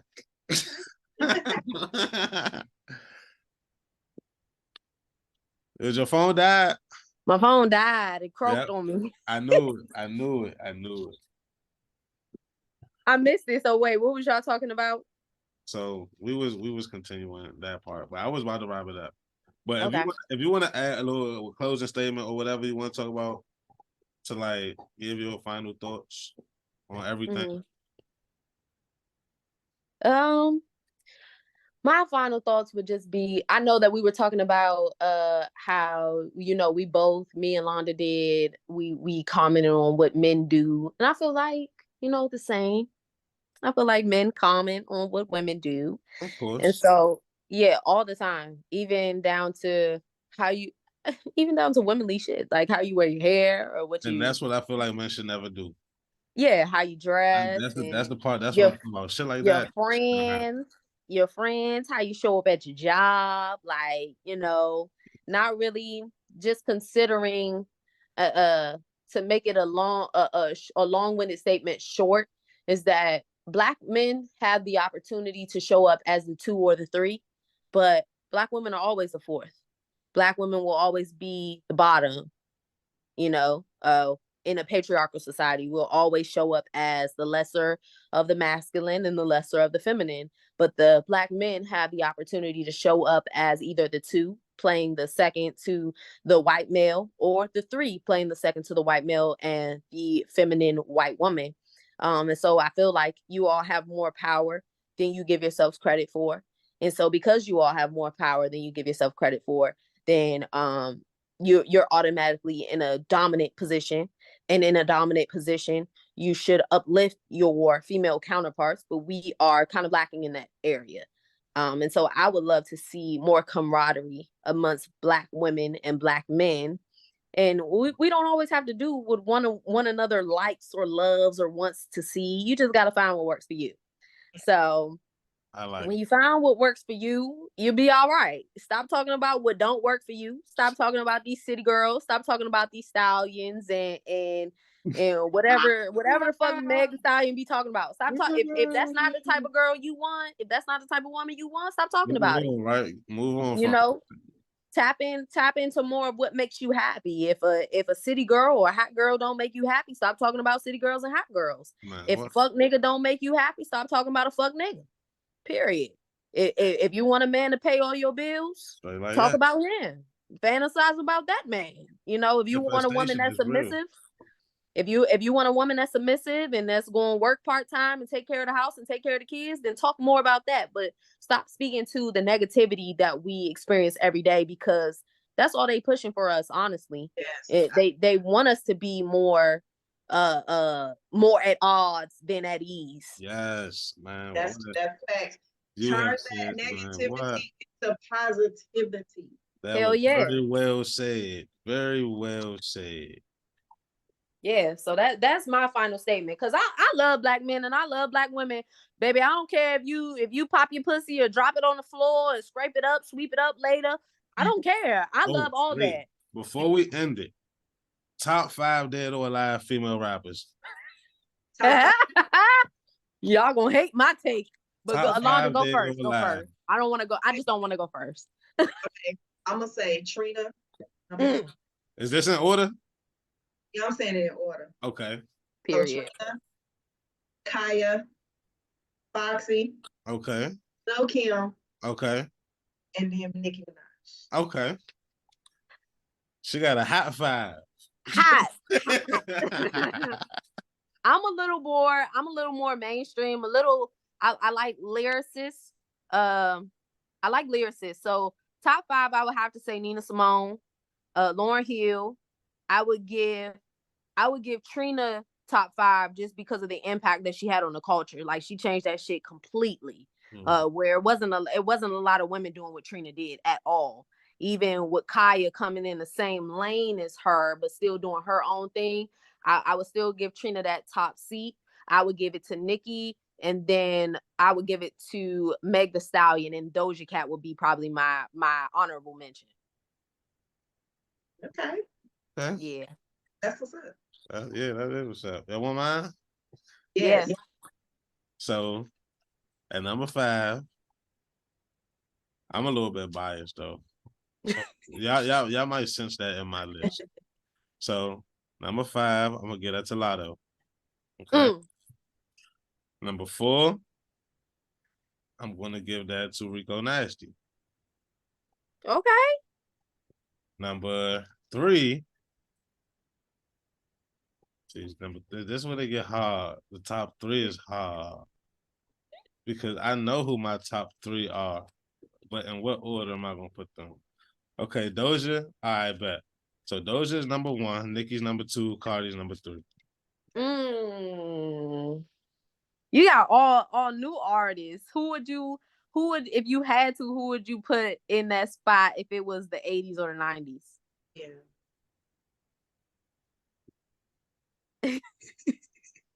So the Brat. Okay. The Brat, Lauryn Hill, Trina. The Brat, Lauryn Hill, Trina, Eve. And you could put Lauryn Hill at my number 1. But Missy Elliott is in there. Okay. Missy is like the godmother. She sprinkles her fairy dust on everybody. And I'll mention, I would say, Coi Leray. I fuck with Coi Leray. Okay. That's solid. So that is today's show. It turned into a nice show. I fuck with it. I enjoyed it. I like both of y'all. Like y'all very intelligent women. I appreciate that. Yeah, thank you. I done seen some toxic shit on here. I got some episodes I just can't release.